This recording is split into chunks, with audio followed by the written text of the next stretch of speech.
Hello बच्चों, आज की क्लास में हम डिस्कस कर रहे हैं हमारी ट्रायंगल चैप्टर यानी त्रिभुज की एक्सरसाइज 6.3 का question number 5। Question is S and T are points on sides P R and Q R of triangle P Q R such that angle P is equal to angle R T S. Show that triangle R P Q is similar to triangle R T S. कि त्रिभुज है P Q are, उसकी भुजाएं जो हैं P R और Q R, उन पे बिंदु एस और टी इस तरह से हैं कि एंगल पी जो है वो आर टी एस के इक्वल हो रहा है और हमें शो करना है ट्राइंगल आर पी क्यू और ट्राइंगल आर टी एस जो हैं वो समरूप है। तो अब सबसे पहले तो जो क्वेश्चन में हमें लैंग्वेज दी है उसके अकॉर्डिंग हम फिगर ड्रॉ कर लेते हैं। तो सबसे पहले तो हमारे पास है ट्राइंगल पी क्यू आर। तो ये हम एक ट्राइंगल पी क्यू आर यहाँ पर ड्रॉ कर लेते हैं। ये हमने ड्रॉ कर लिया, ये P हो गया, ये हमारा Q और ये R। और अब ये कह रहे हैं कि PR और QR इस पर S और T बिंदु स्थित हैं। तो PR हम यहाँ ले लेते हैं, ये रहा हमारे पास S और एक पॉइंट हमें लेना है T, ये हमने ले लिया।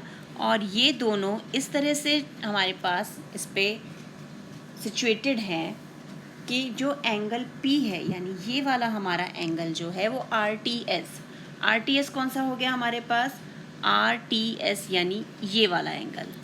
तो ये वाला एंगल इस एंगल के इक्वल है, ये हमें दिया हुआ है और हमें इन दोनों ट्राइंगल्स को सिमिलर प्रूव करना है। तो अब स्टार्ट करते हैं गिवन से। हमें क्या क्या दिया हुआ है, हमें दिया हुआ है ट्राइंगल पी क्यू आर, ये हमें दिया हुआ है, और angle P is equal to angle R T S, ये हमें दिया है।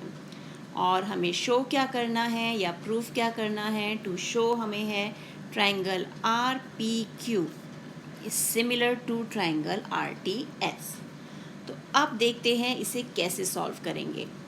तो सबसे पहले हम ये दोनों ट्राइंगल ही ले लेते हैं। ये है हमारा in triangle R P Q and triangle R T S, ये दोनों ट्राइंगल्स हमने ले लिए।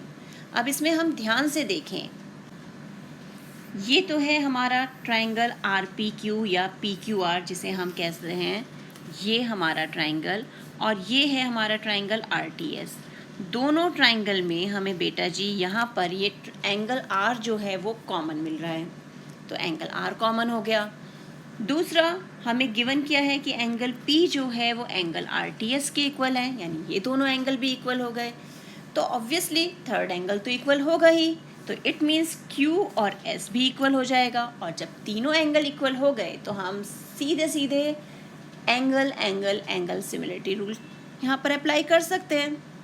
तो अब angle R is equal to angle R, क्यों? क्योंकि ये दोनों के लिए कॉमन है।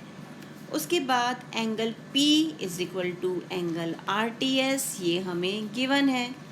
और बचा हमारे पास एंगल Q और एंगल टी एस आर, ये तो हमारा थर्ड एंगल है जो ऑब्वियसली इक्वल होगा। तो ये हो गया हमारा थर्ड एंगल। और फिर जब तीनों एंगल हमारे इक्वल हो गए तो हम क्या करेंगे, bye angle angle angle similarity criteria जो है हमारा, उससे हमारे पास ट्राइंगल आर पी क्यू जो है वो सिमिलर हो गया ट्राइंगल आर टी एस के। और यही हमें शो करना था, है ना आसान। बस हमें देखना है हमारे कौन से एंगल कॉमन है, कौन सा इक्वल दिया है, और जहाँ दो एंगल हमारे इक्वल हो जाते हैं थर्ड एंगल ऑटोमेटिकली इक्वल हो जाता है और हम सीधे सीधे एंगल एंगल सिमिलरिटी रूल जो है उसमें लगा सकते हैं। तो आप इस क्वेश्चन की अच्छे से प्रैक्टिस कीजिए। मिलते हैं एक और वीडियो में, तब तक keep practising and enjoy maths.